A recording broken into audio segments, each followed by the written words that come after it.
Hello, thank you so much for joining today. If you are on this webinar, you hopefully are here for the school choice overview for this coming year. The information shared today will be for parents with students entering grades K through 12 next year. This session is not for students entering pre-K next year. We're very excited to announce that the school choice application has officially launched, as well as a number of different resources that are created to support parents in utilizing the application effectively. So one of the things we want to start with is what is the most important information parents need to know now that the application is open. The main things we want to walk you through are the most important application steps for families.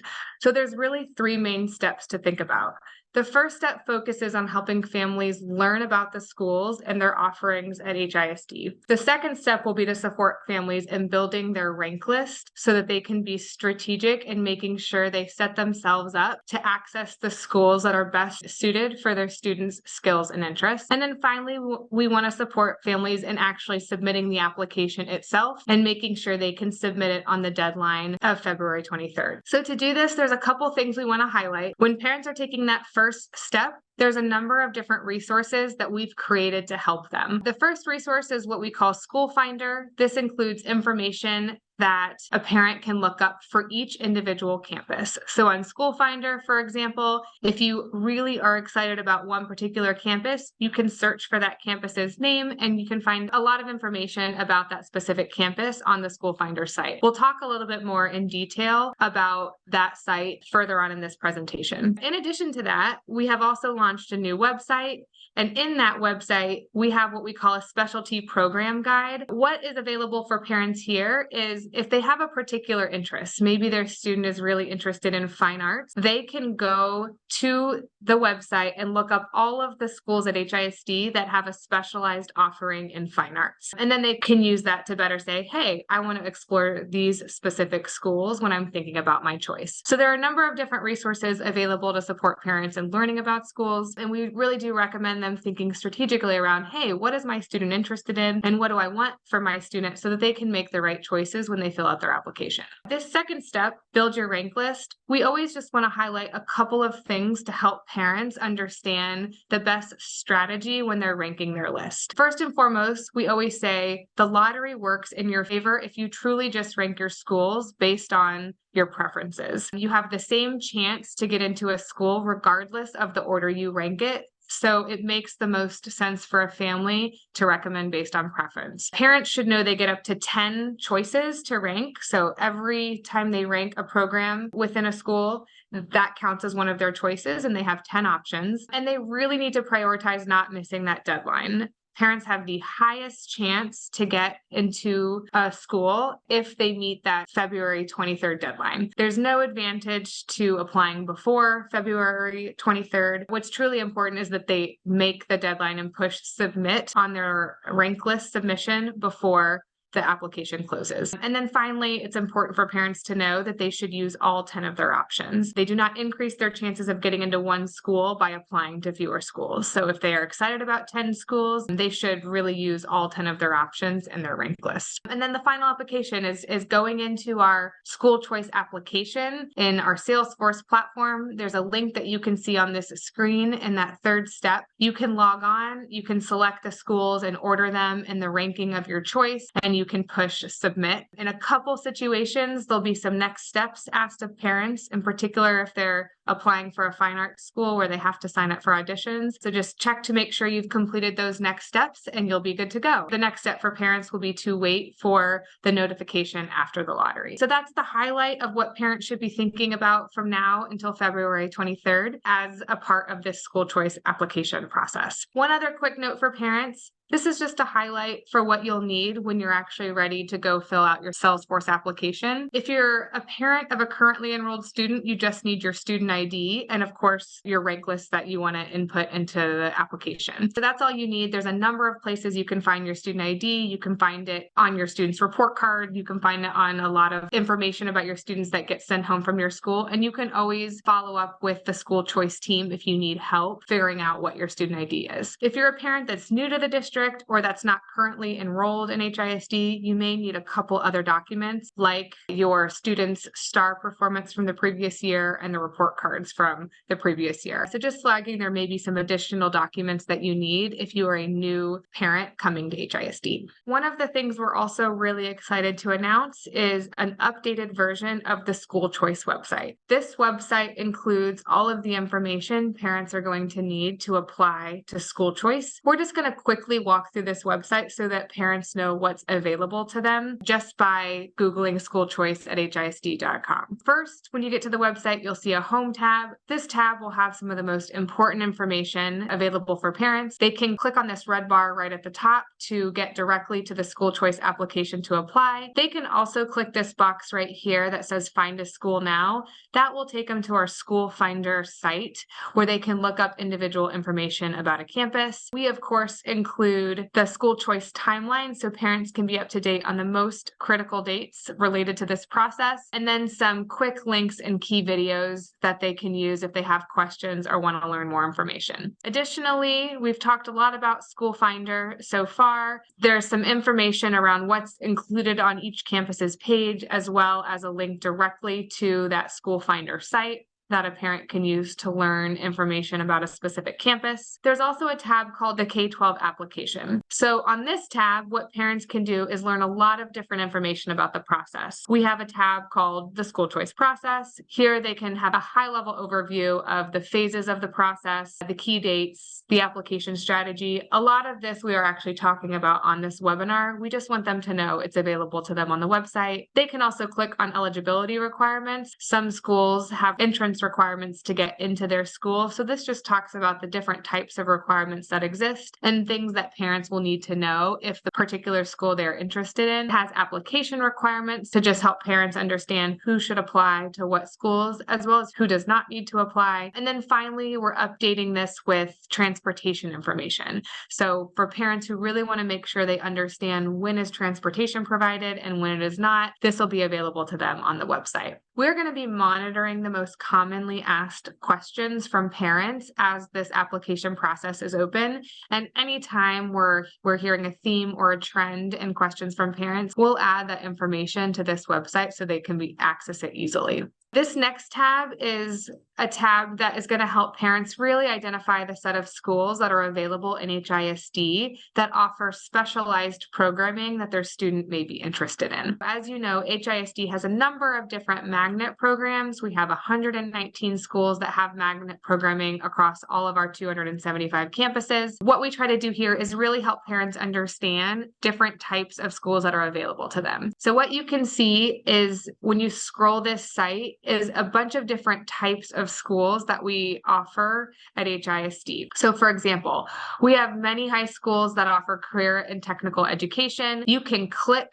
on that, you get a short description of what that means, as well as all of the schools that offer this type of programming at HISD. For example, if a parent was really interested in business marketing and finance, they could come here and they could say, hey, if my kid goes to any of these schools, they would be able to access a set of courses around business marketing and finance as a career. The other thing you can see in this chart is we've highlighted when a particular campus is a magnet program in green. So for example, in the business marketing and finance example, Waltrip High School is a magnet. And that's important for parents to know because across this full set, if a school is considered a magnet, they get transportation whenever they access that school. And in this section in particular, for all career and technical education, if they are trying to access a program that is not available to them at their zoned school, they'll also get transportation. But you can just scroll this particular site and you can see different types of programming that HISD offers. For example, here's our set of Vanguard campuses. These are schools for students who are identified as gifted and talented. We have a section on fine arts, Montessori, STEM and STEAM, which is science, technology, engineering, arts, and mathematics. We've also identified a set of schools that offer college credit opportunities for students while they're in high school. There's a number of different types that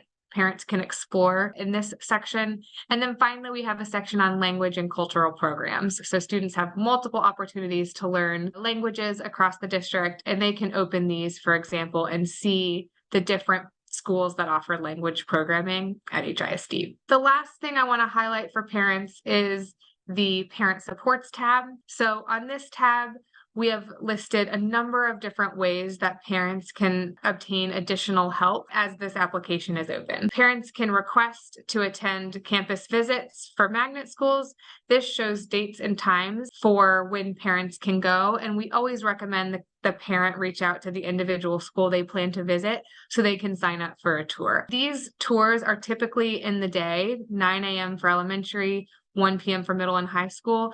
And these times are selected so that parents can see the academic programming in action while kids are in the classroom. In addition, there's in-person application assistance. So we are launching numerous Saturday clinics. This is where parents can go if they want to receive in-person support to submit their application. There's Saturday clinics 2 each Saturday until the application closes. There's also a school choice bus that drives around. This bus is a tech-enabled mobile unit. A parent can walk into the bus and we'll have devices for them where they can apply to the school choice application. And then the bus is also staffed with an HISD staff member to support the parent in the process. So the bus will travel around Houston in places that are easy to access for parents. And so they can just go to wherever the bus is and they can get additional support in applying. And if you keep scrolling over here, there'll be a full calendar that a parent can click on. And this calendar will show where the bus is going as well. So on certain days, it'll be at our Sunrise Centers. And the calendar will have where the bus will be throughout the duration of the school choice process. Back to the Parent Supports tab, there's a number of in-person supports available. And then finally, a number of virtual supports available. So we'll continue to offer school choice trainings for parents to log into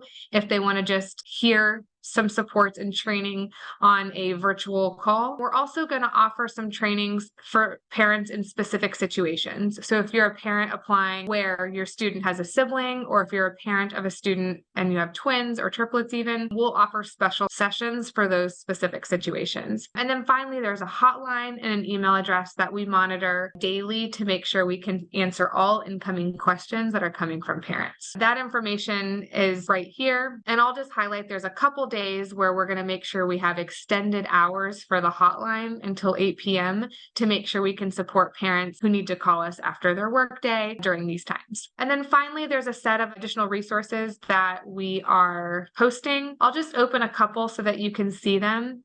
This one is a 2-page document that has all of the information a parent should need to apply. If a parent wants to open this and just print this out, this hopefully gives them all of the information that we've been talking through in one place when they're ready to hit that application button. We have this flyer in Spanish as well, so that different parents can access the flyer based on the language they're most comfortable in. And then we also have things like our school choice handbook, a lot of slides in this presentation that we'll talk through today available for parents to read. So we just wanted to highlight some of those resources that are going to be available for parents when they just go directly to our school choice website. So the first question, what is changing in the school choice process this year? We started this process by talking with families.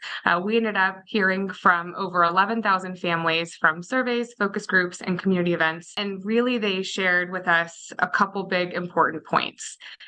One, they told us that they really valued choice. They didn't want any choices they have to be removed. And so this year, we are keeping the options the same for families.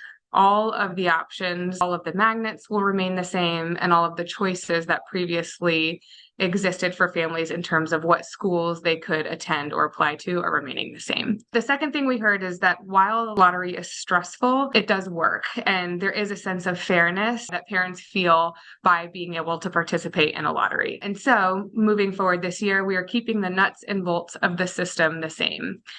Parents still get 10 choices. We're still using our Salesforce platform.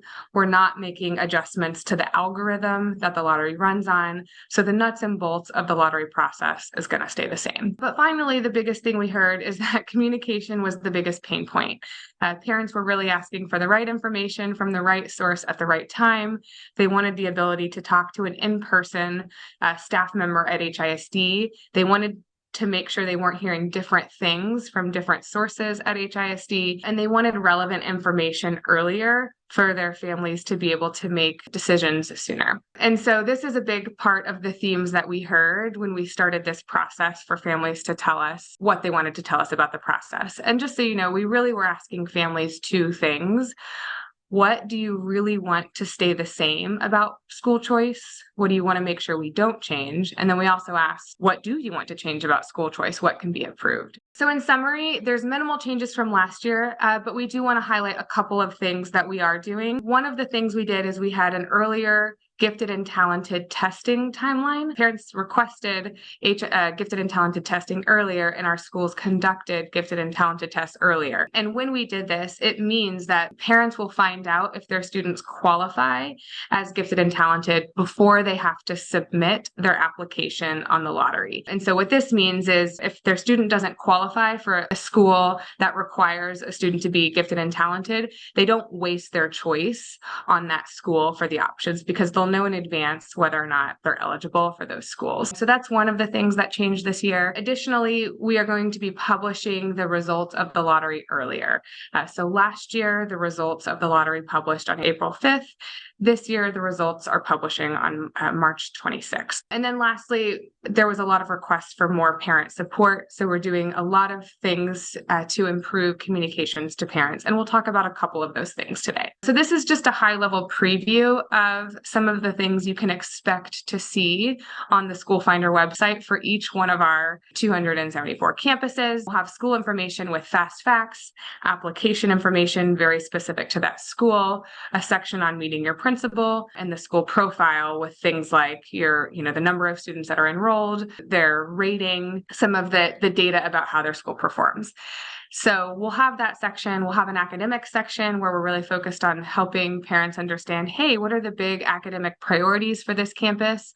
A lot of our campuses have themes where they might focus on a certain theme, maybe a language theme, or maybe a theme focused on STEM. And so campuses will highlight anything in particular that they want to make sure parents know about their campus, including all of the advanced courses they offer, all of the different fine arts programs and dyad programs that they offer, and the different language options that they may offer. We'll have a section on extracurriculars, so sports and activities and clubs. And then we'll also have a section on our support services. And this is one section where we're really hoping to provide more information where a parent could go in, for example, and say for special education, here's the many different services that are available in special education, and here is whether the campus offers it or not. So really working to increase the amount of information here. And even if we do a double click on just the application information, at a minimum, we want to make sure it's really clear whether or not you need to apply to this campus as a parent, what the eligibility requirements would be for a student to enter that campus, and whether or not they would have access to transportation in their application. So those are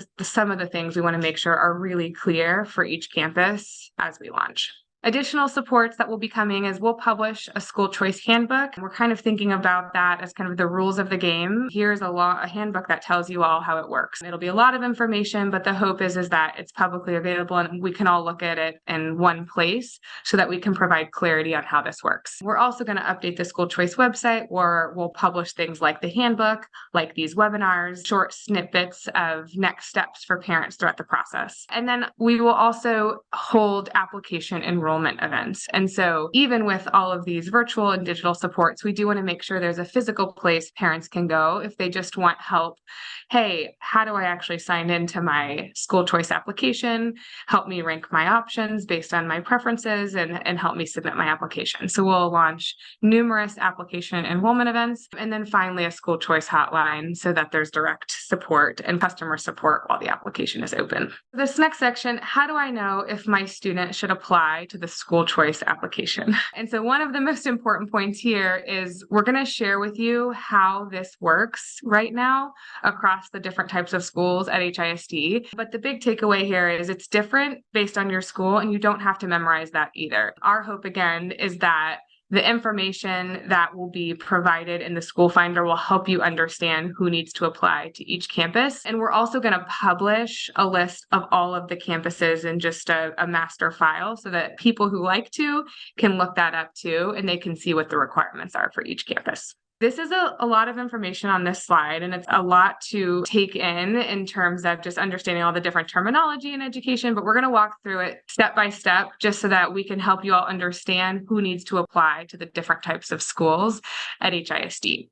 So across the top in the dark orange bar, you see the different types of schools that exist here in the district. The first column is called magnet, separate, and unique schools. There's 26 of these. And then we also have 17 non-magnet, separate, and unique schools.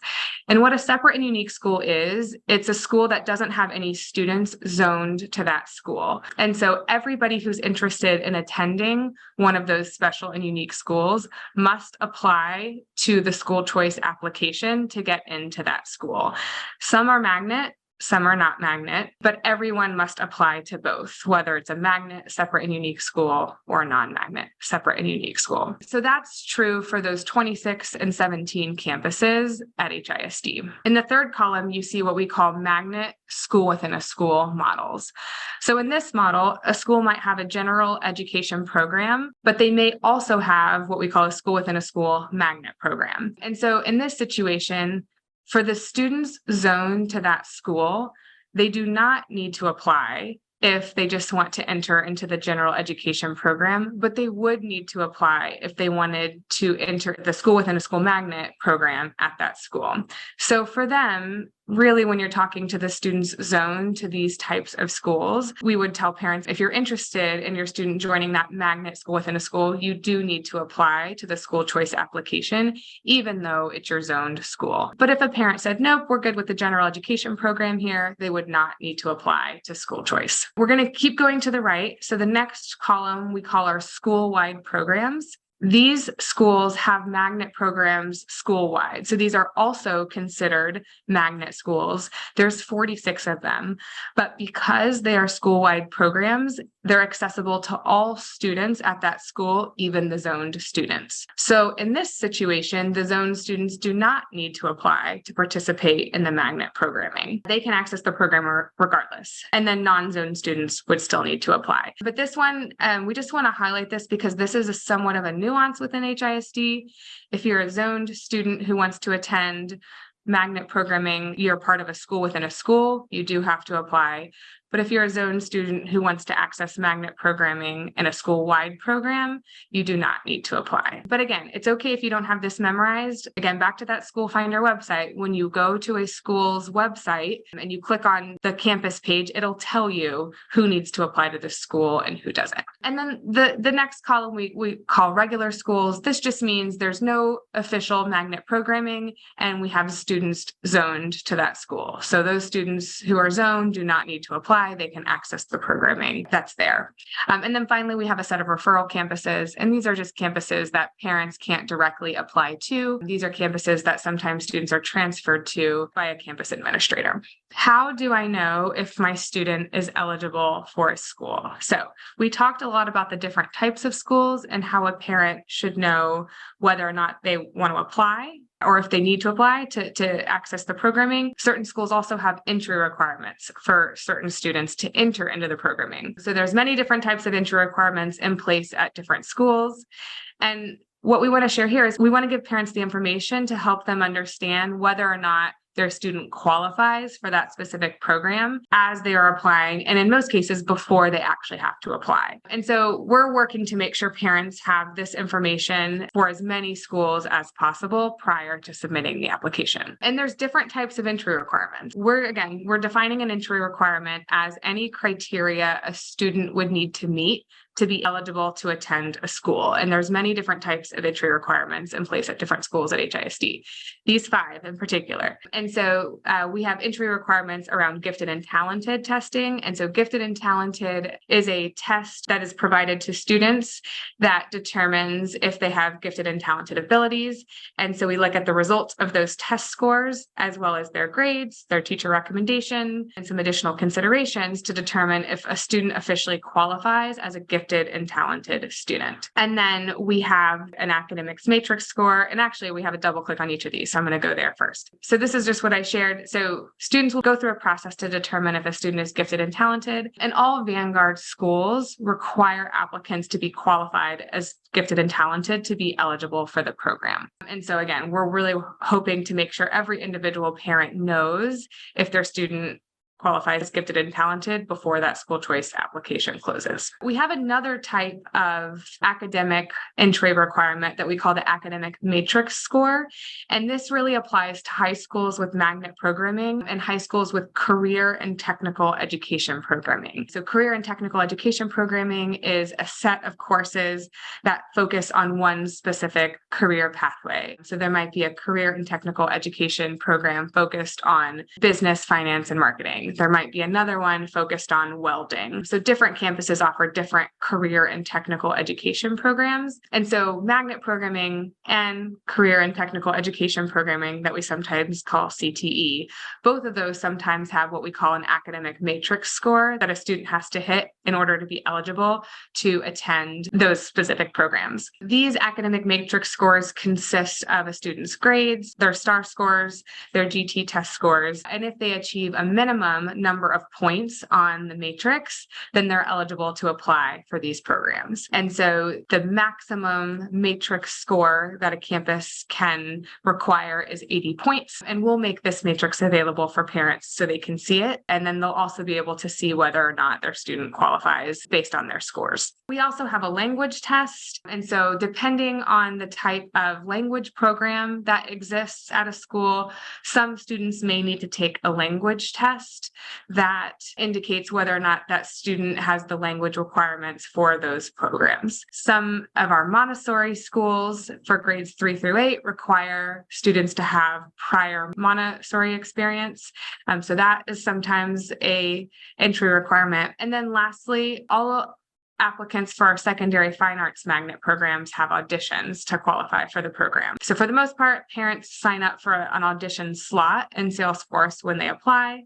For parents interested in Kinder HSPVA, they have to coordinate an audition schedule outside of Salesforce. So that's one exception there. And here's the information for parents specifically interested in that. So these are the 5 types of entry requirements available. But again, when you go to a school's page, what we will do is we will tell you, here's the type of entry requirements specific for this school and specific for this choice. So a parent doesn't have to memorize this across the board. They actually can just look at it specifically for the choices that they're interested in to make sure they understand whether or not their student qualifies. The next question, how do I know if my student gets transportation? Within HISD, if a student is not attending their zoned school and they're transferring to a different school, in some instances, they get transportation, and in some instances, they don't. So one of the things we're really hoping to do is help provide clarity around when transportation is provided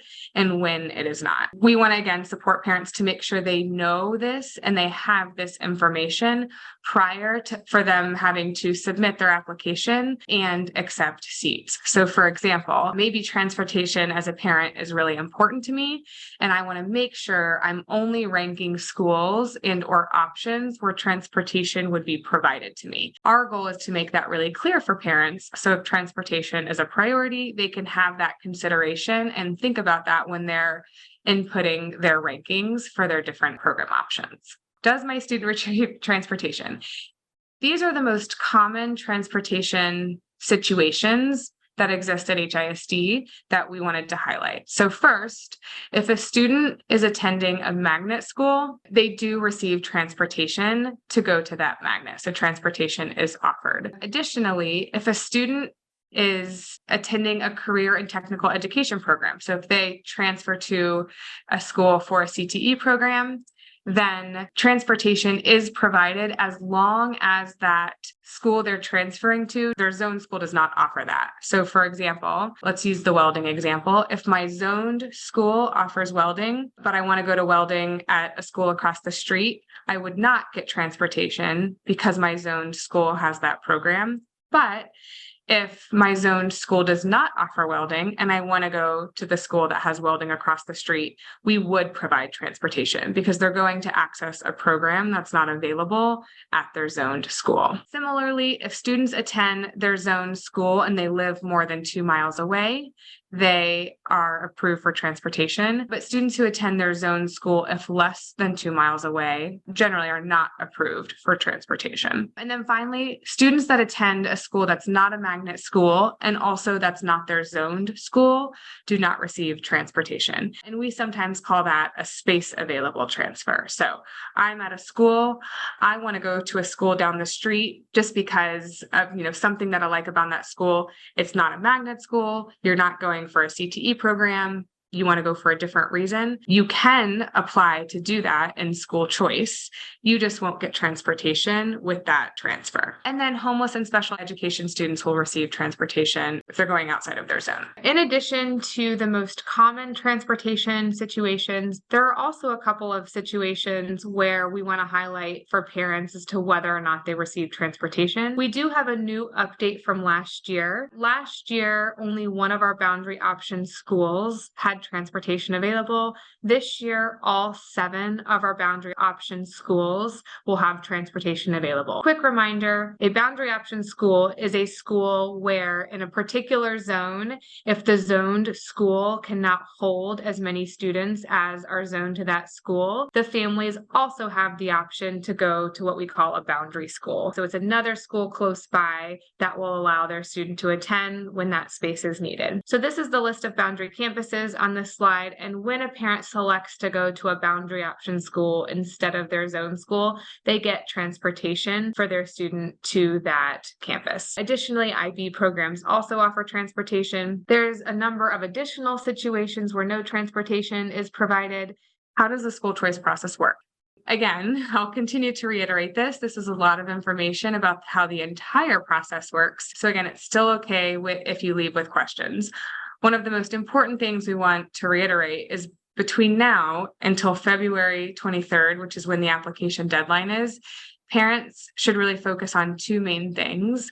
One, making sure they know where to go to learn about schools. We want to give them as much information about the different choices that are available to them as we can so that they can do the second part, which is rank the schools that they need. So by February 23rd, the goal for parents is to be able to rank the schools that make the most sense for them and their children in time for that deadline. So keep those 2 things in mind as we talk through this entire process, because there's a lot of information about the process overall. But really, by February, these are the 2 things that a parent can focus on to make sure they're thinking through the right things for their children. The school choice is, again, the kindergarten through 12th grade school choice process. It's a 3-phase process. The first phase is the lottery. The second phase is space available. And the third phase is new to district students to continue to apply, but also the maintenance of the waitlist for families that have gone through phase 1 and phase 2.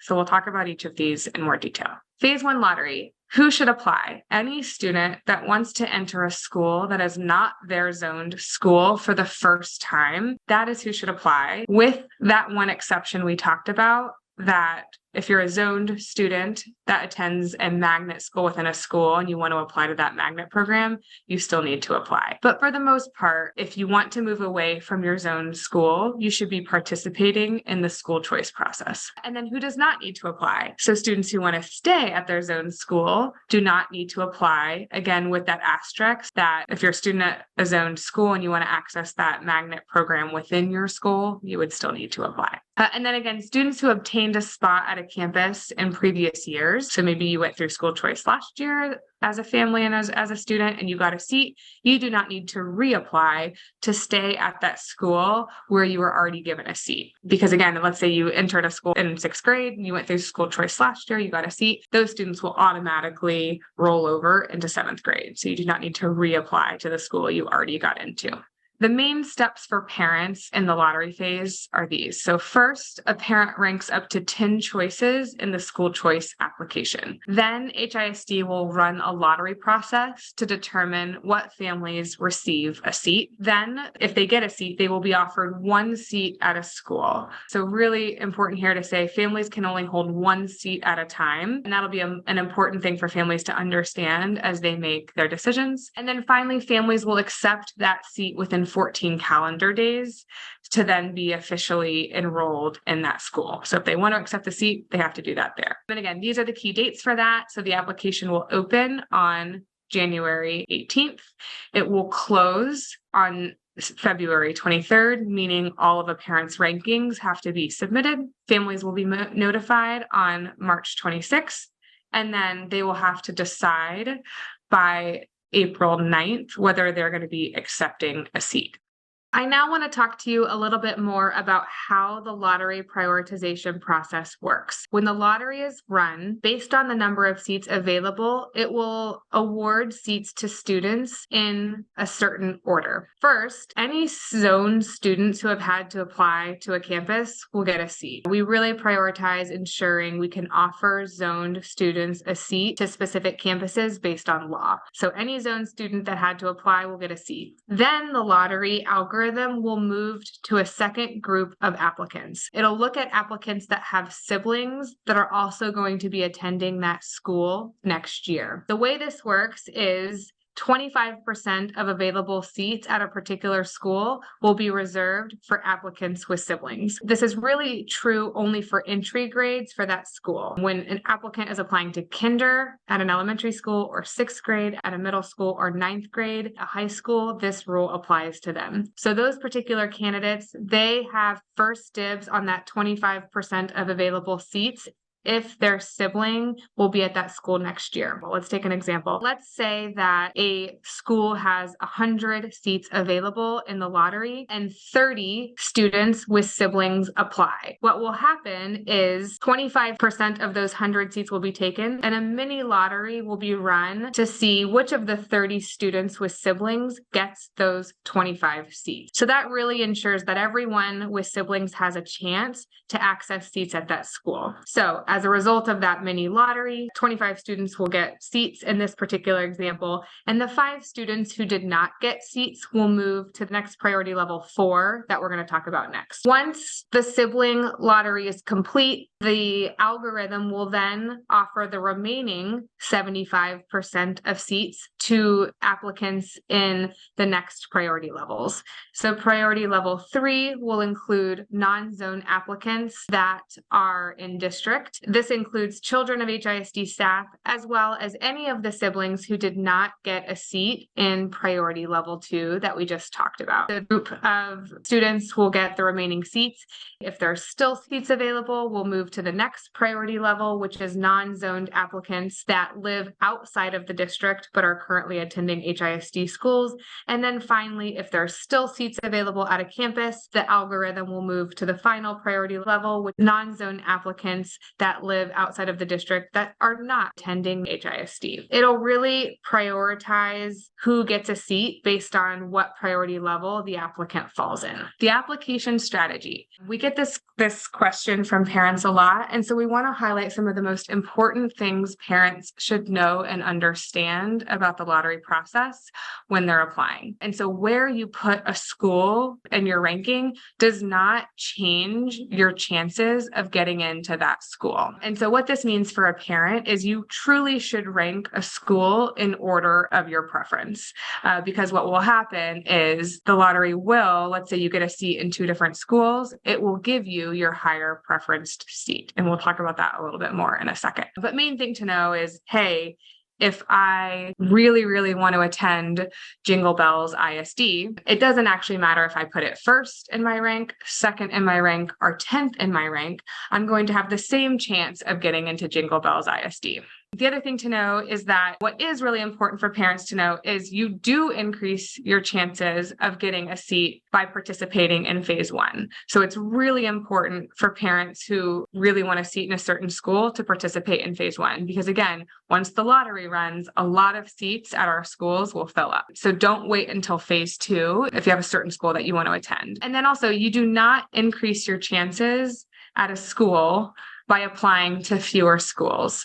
So what we encourage here is if you have 10 schools that you want to go to, you don't hurt yourself by using up all of your 10 options. Again, if you rank 3 schools instead of all 10 schools, it doesn't increase your chances at getting into those 3 schools. Accepting a seat. So once the lottery runs, if a student gets a seat, they have to actively go in and accept that seat. This is a 3-phase process that they have to do within 14 days. 1, they have to upload proof of residence. 2, they have to sign an insurance agreement. And 3, they have to actively click the accept seat button. And this will be really important to know. It comes back to one of the things I said earlier, which is a student can only hold 1 seat at a time. So at the point of time when you're accepting a seat, you give up the seat that you're in at your current school.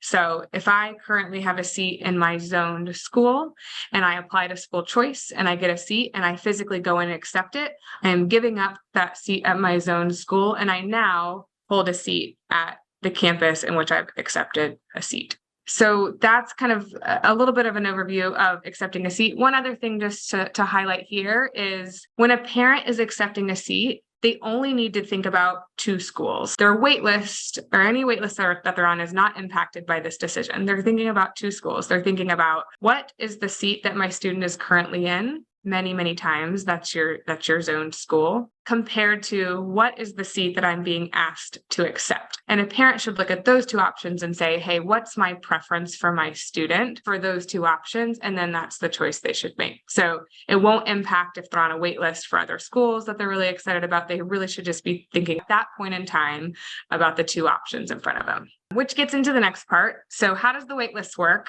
in the lottery process? Students are automatically added to waitlists of schools that are ranked higher than the school in which they were offered a seat. We'll talk about an example in a second there. And then they'll remain on the waitlist until one of 3 things happens. Either a seat opens up at the school that they're on the waitlist on, they will be notified, and again, they'll have to go in and officially accept that seat. After the initial award of the lottery, where a parent has 14 days to accept, if they receive a seat after that, because they're getting a spot off a wait list, they then only have 5 calendar days to accept before that spot is offered to the next student on the wait list. And so that 5 calendar day mark will be important as we move into the wait list conversation. So a student will stay on the wait list until either a seat opens up, a family actively removes themselves, or until phase 3 of this process ends, when all wait lists are closed down. A couple things to know about the wait list.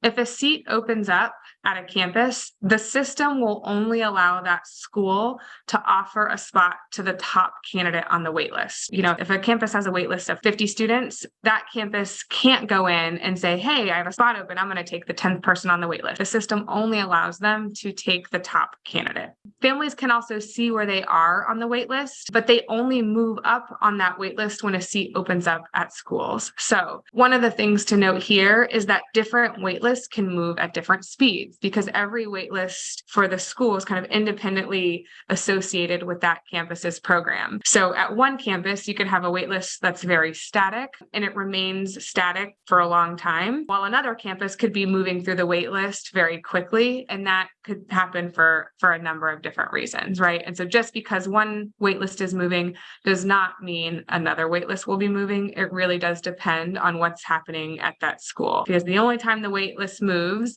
is if somebody who held a seat at that school goes and accepts a seat somewhere else so that seat opens up. And then at times, just because of the way it works, at times a family can also move down on a wait list. And that's a little bit counterintuitive, but the only reason that happens is because of that sibling priority rule, where sometimes siblings will follow other siblings. And so that's the only reason a family would ever move down on a wait list. And then again, sometimes they move fast and sometimes they don't move at all. In this example, a family has ranked 5 schools in their process and they submitted that.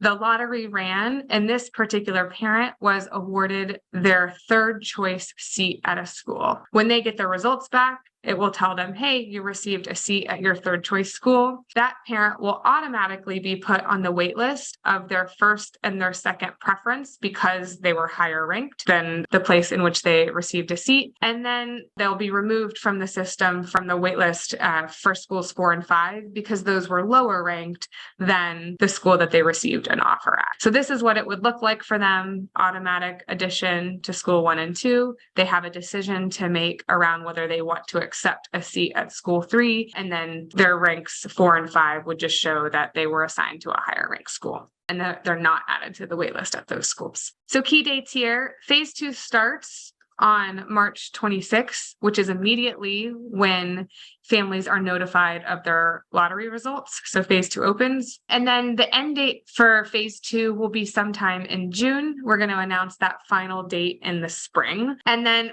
if a student is coming into the district, they're not currently enrolled, phase 2 will actually remain open for those students. And that's by law. So for example, let's say a family is moving from a different state and coming into HISD, that family by law has to be able to apply and enroll into HISD. Phase 2 would still be extended to them just for students who are coming in and are not currently HISD students. How does the waitlist work in phase 2? Again, they're just a continuation of the waitlist in phase 1. One thing that's really important that we do see happen sometimes is families and students should never remove themselves from a wait list that they joined in phase 1 to apply to that same school in phase 2.